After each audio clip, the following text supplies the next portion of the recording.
చాలా మంది నటిస్తారు, కొంతమంది నటనలు జీవిస్తారు. అందులోనూ సినీ నటనతో జీవితాన్ని వెళ్లబుచ్చేవారు ఎందరో. అయితే వెండితెరపై నటుడిగా మెరిసి ప్రేక్షకుల గుండెల్లో బలమైన ముద్ర వేసి వారి మనసుల్లో చిరస్థాయిగా నిలిచిపోయేవారు కొందరే ఉంటారు. టాలీవుడ్ లో నటులు ఎందరో ఉన్నారు. ఎవరికి వారిగా ఒక ఇమేజ్ తో బండిని విజయవంతంగా లాగేస్తూ వస్తున్నారు. కానీ ఎస్వి రంగారావు, కైకాల సత్యనారాయణ, రాఘగోపాలరావుల తర్వాత విలక్షణమైన పాత్రలతో తెలుగు ప్రేక్షకులందరి హృదయాల్లోనూ కోట కట్టుకోగలిగింది మాత్రం శ్రీనివాసరావే. ఒకటా రెండా దాదాపు 750 మూవీస్. ప్రతి పాత్రలోనూ వినూత్న శైలి. ఆయన సహచర నటుల్లో ఇంత వైవిధ్యభరితమైన పాత్రలు పోషించిన నటుడు ఇంకొకరు లేరు. చిన్న నటుడిగా ఇండస్ట్రీలో అడుగుపెట్టి కోట కాకపోతే ఈ పాత్ర మరొకరు చేయలేరు అనే స్థాయిలో నటించి ప్రేక్షకులను విలనిజంతో భయపెట్టి, కామెడీతో కితకితలు పెట్టి, ఎమోషనల్ నటతో కన్నీరు పెట్టించి, అంతెందుకు నవరసాలను పండించి మెప్పించిన కోట శ్రీనివాసరావు ఇక లేరు. కోట శ్రీనివాసరావు గురించి 4 మాటలు చెప్పుకోవడం అంటే అది సాహసమే అవుతుంది. ఎందుకంటే ఆయన నట జీవితంలో చూపించిన వేరియేషన్స్ చెప్పుకోవడానికి 4 లక్షల పదాలు కూడా సరిపోవు. కన్నీళ్లు పెట్టించే మధ్యతరగతి తండ్రి, కడుపుబ్బా నవ్వించే పరమ పిసినారి, అల్లరి చేయాలని చూపించే తాతయ్య, నవ్విస్తూనే గొంతు కోసేసే రాక్షసుడు, చూపులతోనే భయపెట్టే విలన్, తడిగొడ్డుతో గొంతు కోసే రాజకీయ నాయకుడు, ఇలా ఏ పాత్రైనా అక్కడ కోట శ్రీనివాసరావు కనిపించారు. పైగా కంగుమనే కంఠం, తెలుగు భాషలో ఉన్న వివిధ యాసలతో పలికే డైలాగ్స్, చూసిన కొద్దీ చూడాలనిపించే నటన కోట. అది ఆ కోటలో లేనిది లేదు. వెతుక్కొని తీసుకుని తెరపై ఆవిష్కరించడమే దర్శకుల బాధ్యత, అంతే.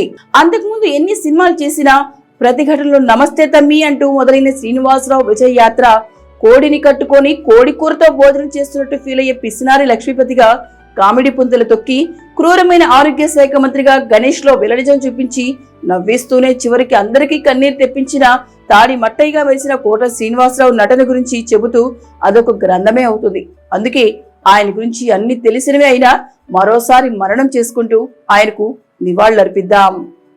కోట శ్రీనివాసరావు స్వస్థలం కృష్ణా జిల్లా కంకిపాడు. శ్రీనివాసరావు 1942 జూలై 10వ తేదీన జన్మించారు. నాటక రంగంపై మమకారంతో బ్యాంకు ఉద్యోగాన్ని వదిలేశారు. 1978లో చిరంజీవి తొలి చిత్రం ప్రాణం ఖరీతో సినీ రంగ ప్రవేశం. 1985లో వచ్చిన ప్రతిఘటన చిత్రంలోని గుడిసెల కాసయ్య పాత్రతో తెలంగాణ యాసన పలకిస్తూ చేసిన నటనతో popularity, villain, comedy, character artist, సహాయ నటుడు, ఇలా ఏ పాత్రైనా అవలీలగా పోషించి నవరసాలు పండించగల బహుముఖ నటుడిగా పేరు. తెలుగుతో పాటు తమిళం, హిందీ, కన్నడ, మలయాళ చిత్రాల్లో కూడా నటించి మొత్తం 750కి పైగా సినిమాల్లో తన నటనా ప్రతిభను చాటారు. ఆయన నటించిన ముఖ్యమైన చిత్రాలు అహనా పెళ్ళంట, గాయం, యమలీల, మణి, ఇంట్లో ఇల్లాలు, వంటింట్లో ప్రియురాలు, గణేష్, ఆ నలుగురు. ఇవి ఆయన నటించిన గొప్ప పాత్రలు చాలా కొన్ని మాత్రమే. తన సుదీర్ఘ సినీ ప్రస్థానంలో కోట శ్రీనివాసరావు నటనలోని వైవిధ్యానికి గుర్తింపుగా 9 రాష్ట్ర నంది అవార్డులు వచ్చాయి. 2012లో కృష్ణ వందే జగద్గురు చిత్రానికి గాను సైమా అవార్డు దక్కింది. భారతీయ సినిమాకు చేసిన సేవలకు గాను 2015లో భారత ప్రభుత్వం నుండి దేశంలోని 4వ అత్యున్నత పౌర పురస్కారం పద్మశ్రీ అందుకున్నారు. అలాగే కోట శ్రీనివాసరావు నటుడుగానే కాకుండా రాజకీయవేత్తగాను రాణించారు. 1999 నుండి 2004 వరకు ఆంధ్రప్రదేశ్లోని విజయవాడ తూర్పు నియోజకవర్గం నుండి ఎమ్మెల్యేగా సేవలు అందించారు. ఉన్నతమైన నటుడు, ప్రేక్షకుల గుండెల్లో చిరస్థాయిగా నిలిచిపోయిన కోట శ్రీనివాసరావు మృతికి సిటిజన్ ఫోర్స్ న్యూస్ ప్రగాఢ సంతాపం తెలుపుతోంది.